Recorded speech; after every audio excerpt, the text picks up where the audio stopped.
बिहार में मुकेश सहनी पहले एनडीए के सहयोगी थे, फिर वो लोकसभा चुनाव के दौरान आरजेडी के साथ गए और अभी भी वो बिहार में लगातार अपनी राजनीति चमकाने की कवायद में लगे हुए हैं। इस बीच उन्होंने पूरे बिहार में 1 लाख मोबाइल फोन बांटने का ऐलान कर सबको चौंका दिया है और अब उस पर भी सियासत तेज हो गई है, उस पर भी तरह तरह की प्रतिक्रियाएं सामने आ रही हैं।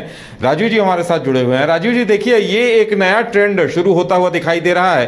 कुछ दिनों पहले तेजस्वी यादव भी कह रहे थे कि हम ये करेंगे, अगर चुनाव में आए तो हम ये तोहफा देंगे, और अब मुकेश सहनी ने तो सीधे सीधे 1 लाख मोबाइल फोन ही बांटने की बात कह दी है। तो क्या लगता है ये सिलसिला आगे और बढ़ेगा?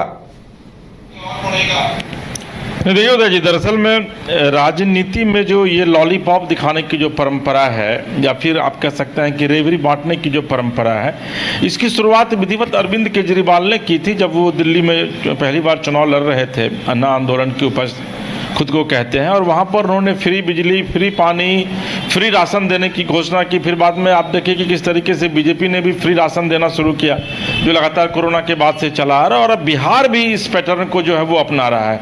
आज से 3 दिन पहले तेजस्वी यादव ने दरभंगा में कहा था कि भाई जब उनकी सरकार बनेगी तो 200 मेगावाट बिजली जो है वो फ्री करेंगे वो लोगों को।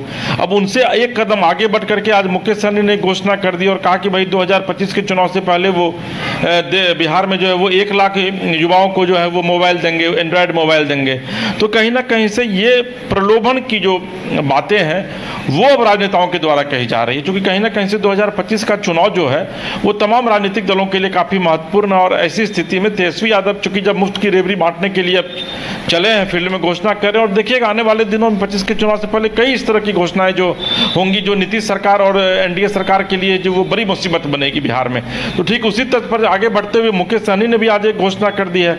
हालांकि कि कितना वो 1 लाख मोबाइल बांटेंगे, कितना 200 मेगावाट फ्री बिजली दी जाएगी, ये तो तब की बात होगी जब सत्ता में आप आएंगे।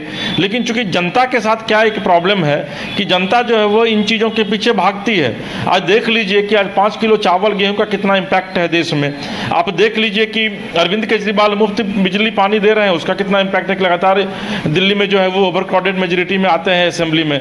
तो ठीक है, उसी तर्ज पर बिहार में भी इस चीज़ को अपनाया जा रहा है। हालांकि इन सब के बीच आने वाला ये वक्त तय करेगा कि वाकई में 2025 के विधानसभा चुनाव में जनता किसके सर पे ताज बैठाती है, पहनाती है।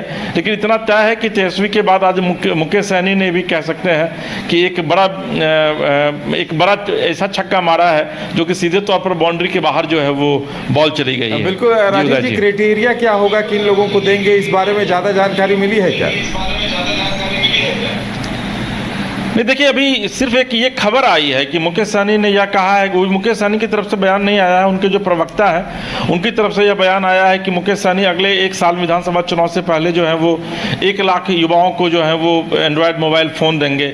लेकिन क्या है परसेप्शन, इस पर अभी कुछ खुलासा मुझे लगता है कि मुकेश सहनी जब पीसीयूसी करेंगे उसके बाद ये पता चल पाएगा कि वाकई में ये पूरा मामला क्या है। लेकिन इतना तय है कि बिहार की सियासत में आज निश्चित तौर पर ये खबर जो है वो काफ़ी बवेला मचा रहा है। राजीव जी हमारे साथ जुड़ने के लिए और तमाम जानकारी देने के लिए आपका बहुत बहुत धन्यवाद। तो सवाल ये उठता है कि क्या बिहार में अब इस तरह से लॉलीपॉप देने का सपना या फिर एक दौर शुरू होगा, क्योंकि तेजस्वी यादव ने 200 यूनिट बिजली फ्री देने की बात की, तो एक कदम आगे बढ़ते हुए इन्होंने 1 लाख युवाओं को एंड्रॉयड फ़ोन देने का ऐलान कर दिया। अब देखने वाली बात ये होगी, ये सिलसिला थमता है या आगे और बढ़ता जाता है।